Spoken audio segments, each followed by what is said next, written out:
سلامونه دوستانو، څنګه یې؟ هیله لرم چې جوړ او روغ به یې. زه نغمګر یو ځل بیا تاسو ته له یوې نوې ویډیو سره حاضر شوی یم. هیله لرم چې ویډیو مو خوښه شي. نننۍ ویډیو زموږ د فیسبوک د پیج د اتومات میسیج په هکله ده. کله چې زموږ پیج ته څوک میسیج وکړي، زموږ پیج دې په اتومات ډول ځواب ورکړي. موږ که افلاین یو او که انلاین یو، مشکل نشته. نو راځئ دوستانو، ویډیو تر پایه سره وګورئ. مخکې له دې چې ویډیو شروع کړو، ویډیو لایک کړئ، ویډیو کمنټ کړئ او چینل در سره سبسکرایب کړئ. نو راځو دوستانو د ویډیو طرف. تاسو به لومړی سر کې څنګه وکړئ، خپل فیسبوک پر خلاص کړئ. هر فیسبوک چې وو، زه دلته لاړ فیسبوک را خلاصوم. کله مو چې فیسبوک را خلاص کړ، نو تاسو به له هغې وروسته څنګه وکړئ، را به شئ دلته په دغه خپل پروفایل کومه برخه چې ده، دلته به راشئ. د تھری لاینز ګورئ، دلته به راشئ، په تھری لاینز باندې به کلیک وکړئ. له هغې وروسته به تاسو څنګه وکړئ، دلته خپل پروفایل ته پیج ته به راشئ. کله چې پیج ته راغلی، په پیج باندې به کلیک وکړئ. نو له هغې وروسته به دلته راشئ، تاسو به خپله پاڼه انتخاب کړئ. مثلا زما دا پاڼه ده چې کومه پاڼه ته تاسو اتومات میسیج بندوئ، هرې پاڼې ته یې بندولی شئ، پاڼې ته یې ورونو بندولی شئ. چې کومه یوه تاسو دلته سلیکټ کړه، هغه به بند کړئ. دلته به راشئ، څنګه وکړئ، په سلیکټ باندې به کلیک وکړئ. کله مو چې په سلیکټ باندې کلیک وکړ، نو تاسو دلته راځئ میسیجینګ ته. کله چې میسیجینګ ته راغلی، نو تاسو به په دې باندې کلیک وکړئ. کله مو چې په دې باندې کلیک وکړ، لږ به انتظار شئ. نو زما دلته تیار دغه الریډي برابر شوی یم دی. زه بیا تاسو ته دغه کار پې کوم. ستاسو به لومړی دغه آپشن بند وي. د پاس آپشن ګورئ چې دا ما اوس بند کړو، دغه آپشن به ستاسو څنګه وي، بند به وي. نو ستاسو دغه آپشن چې کله بند وي، تاسو به دغه لومړی ورته خلاص کړئ. له هغې وروسته به راشئ دلته په دې ځای باندې به کلیک وکړئ.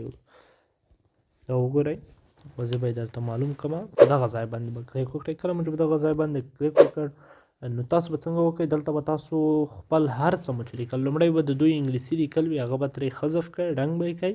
بیا نوي تاسو چې هر څه لیکل، هغه به ولیکئ. بیا به څنګه وکړئ، له هغې وروسته دلته به راشئ، په سیو باندې به کلیک وکړئ.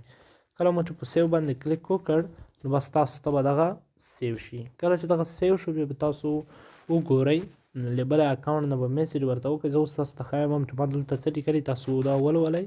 وعلیکم السلام، ځواب به درکړل شي. میسیج د پیج څخه اتومات درته پرېښودل شو. زموږ د یوټیوب چینل سبسکرایب کړئ. نو دغه اوس له بل اکاونټه ګورم چې آیا په روغتیا دغه کار کوي. اوس بل اکاونټ ته ځو، بل اکاونټ ته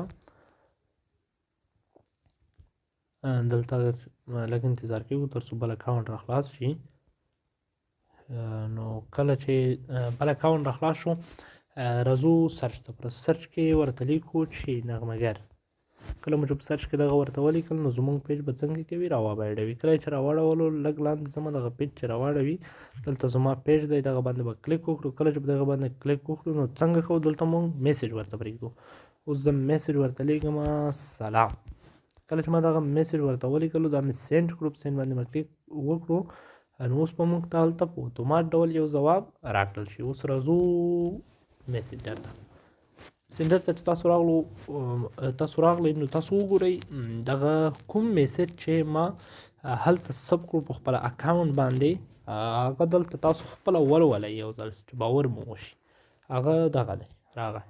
که چېرته زه دغه بدلوم، بیا هم کولی شم. نو دغه و دوستانو ویډیو. هیله لرم چې ویډیو مو د خوښې وړ ګرځېدلې وي. او مه هېروئ د MCL چینل چې تاسو ته به نوي او تازه ویډیوګانې او ستاسو د مشوراتو د حل لپاره دغه چینل باندې انسټال شوی دی، او تاسو یې هم در سره په مینه سبسکرایب کړئ، تر څو هر ډول مشکل مو پکې حل شي. که کوم مشکل و، کولی شئ موږ ته یې کمنټ کړئ. تر بلې ویډیو مو په رب سپارم. ښه وختونه، ښې چارې ولرئ.